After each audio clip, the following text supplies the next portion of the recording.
Guys, welcome back to my channel. My name is Philomena. This has been Ilomeko. We will live with love and we grow in grace. I am so glad to have you back here. We are going to be speaking about loving ourselves and being obsessed with ourselves in all the good ways, and learning how to do that even with the difficult moments and even when we absolutely don't feel ourselves. So let's go ahead and do that.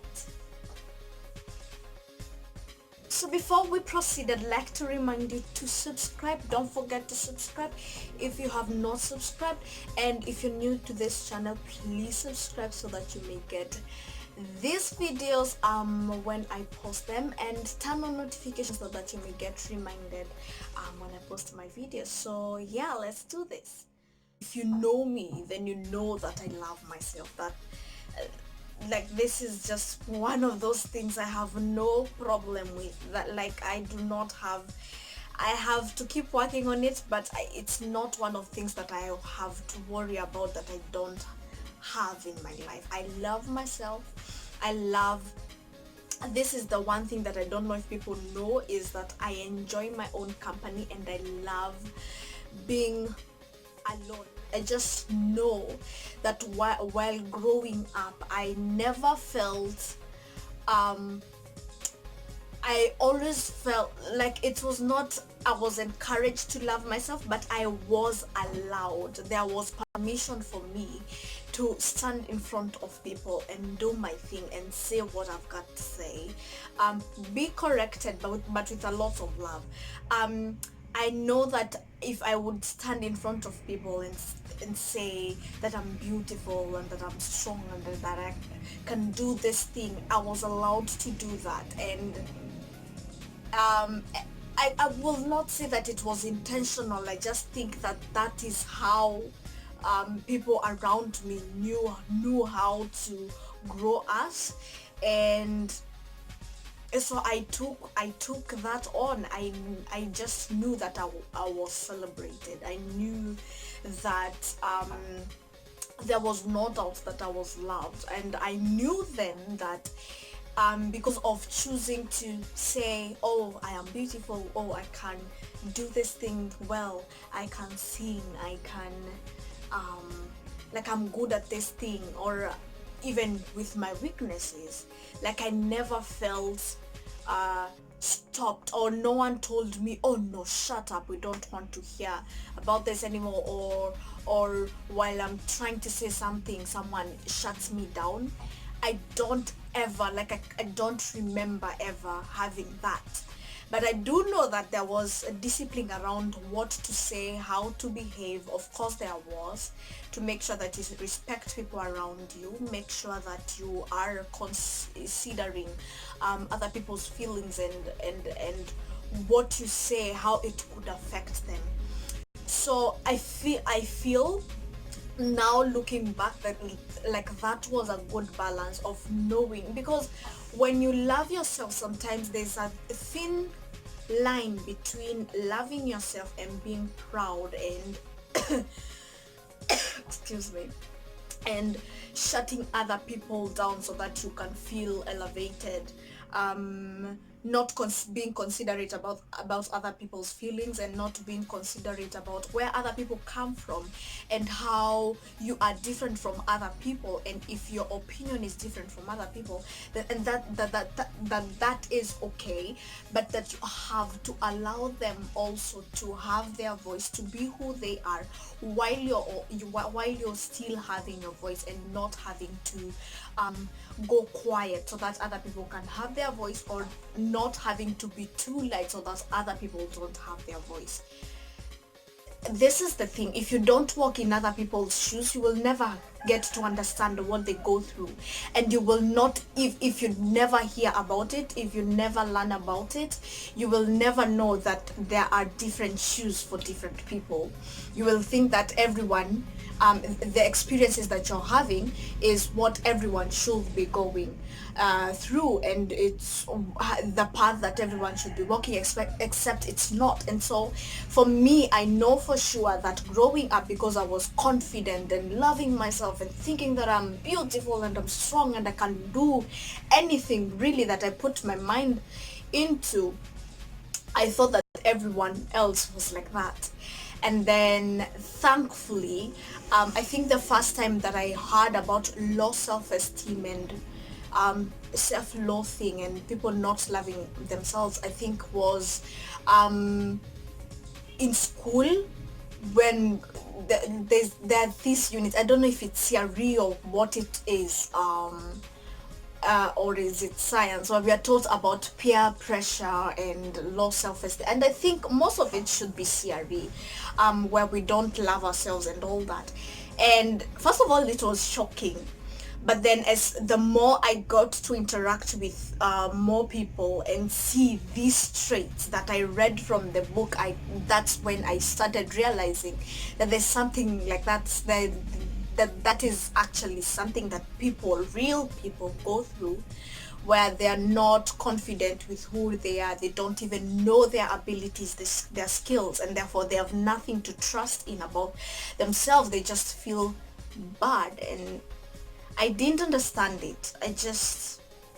And for the most part, I think I thought that was too far-fetched, like, or there's something that they must have done for them to be there. And this is what I think for me, it's because I always found a way, or I found help to deal with my problems. If I said something, if I spoke to someone, if I told my mom, my brother, that I would find a solution. But then I found out that there are people who don't have like this kind of support system, and there are people who never get like that kind of guidance, or there are people who get a bit of guidance but with a little more judgment. And I know now, because at some point I went through that, I know now that with that being put down and having that in your subconscious, that the help that you need is far-fetched, you can never have this, you can never do things in the way that you want to do them, is one of the reasons why we tend to have low self-esteem, or we stop believing in ourselves, we stop believing in our dreams and achieving our dreams, we stop believing in the abilities and the skills that we have, we stop believing in the will of God in our lives, we stop believing in what the Bible tells us, we stop believing all these motivational speakers and books and things that we read about that empower us and encourage us. It's what gets planted either by ourselves or by people around us or by circumstances around us. The beliefs that we develop during those times are the things that put us down, and make us not believe in ourselves and start hating ourselves slowly by slowly. And the one thing that I do know is, just as loving yourself is something that is gradual, it's something that you grow day by day. It's not somewhere that you just arrive. It's not, I want to love myself and by the end of today I will have loved myself.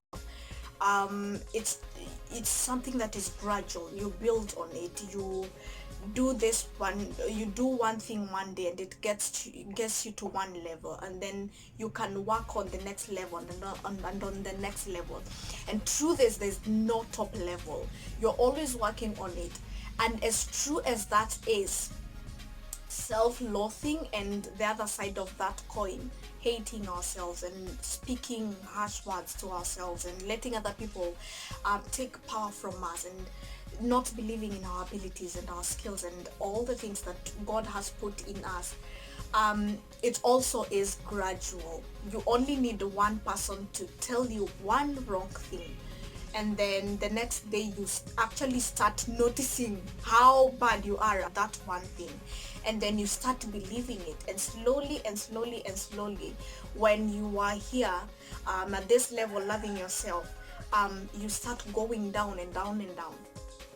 Anyway, so eventually you get to a point in life where all your problems cannot be solved by your mom and the people around you, and you have to deal with these problems on your own. They can help you, they can advise you, they can talk to you, they can help you as much as they can, but there's a point where you reach, and beyond that point you have to brave yourself, you have to speak to yourself, you have to remind yourself about your strength, about your abilities, your skills.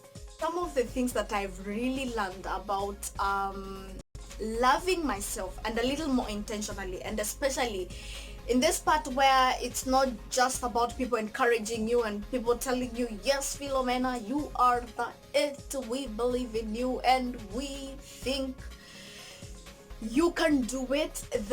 When things are dark and when the days are dark, there are a few things you've got to do. Now listen, self-care is a wide field of things. There's a lot of things that you can do. You don't get a break from it, and that's the good thing, because then that's how you know that this is sustainable. The one thing that I really love to do is learning how to speak to myself, and especially during the dark days when I'm in the thick of things. Be really careful what I'm saying to myself, how I'm speaking to myself, because sometimes it's not what you say, it's also, and it's more so how you say things. The things that I would just say to myself, and thinking about it, I'm like, you would not say this, you would not have the courage to say this even to your worst enemy. Why would you want to say this to yourself? How could you really speak this way to myself? And I think this happens because maybe I'm not thinking straight, I am not having time to process things, and with other people I would take time to think, what am I saying and how is this going to be received. And with myself, I don't really take that time. I will just say something to myself like, shut up. And I will think, would you really tell someone else to shut up in the thick of things when they're having a hard time? You wouldn't tell them to do that. So one of the things I've had to do is learn how to speak to myself during the good days and especially during the bad days, to make sure that I am kind to myself, I'm speaking kindly to myself, to make sure that I'm being generous with good words, words of encouragement, words of empowerment to myself.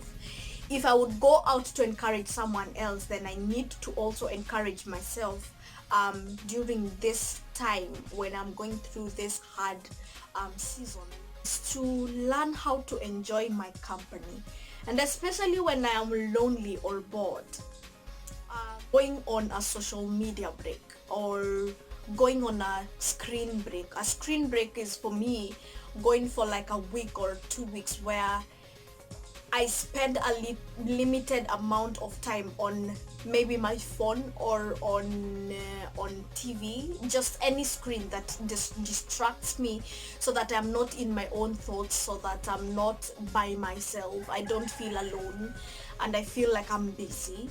And during those moments, then listen to my own thoughts, try and think and know where my mind is at.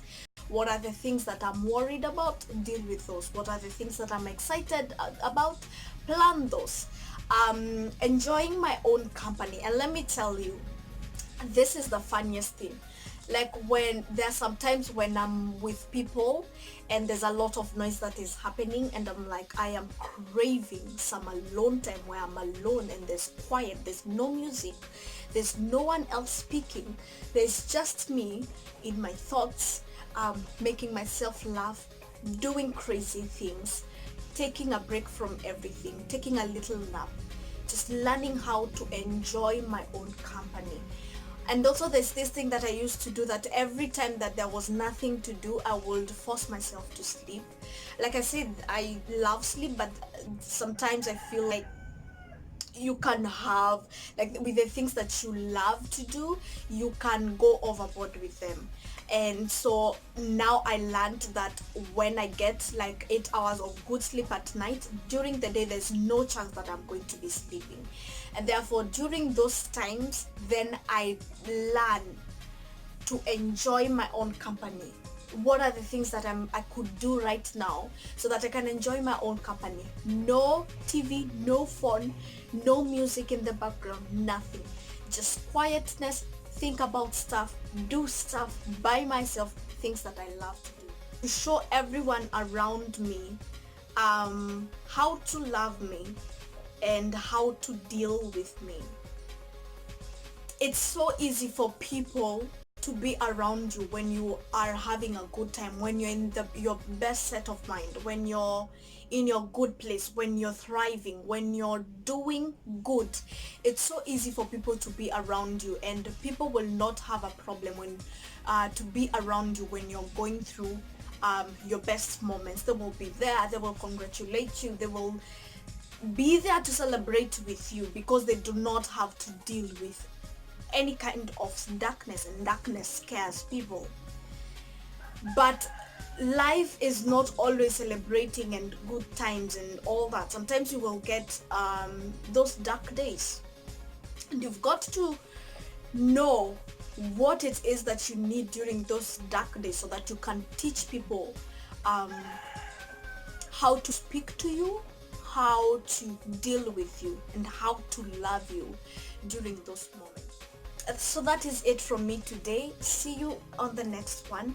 Really loved having you, and tell me what are the things that you have learned about loving yourself. The one thing that you feel like it's intentional, it's an everyday thing that you do every day. Comment down below and tell me what are those things, and I will see you on the next one. Bye bye guys.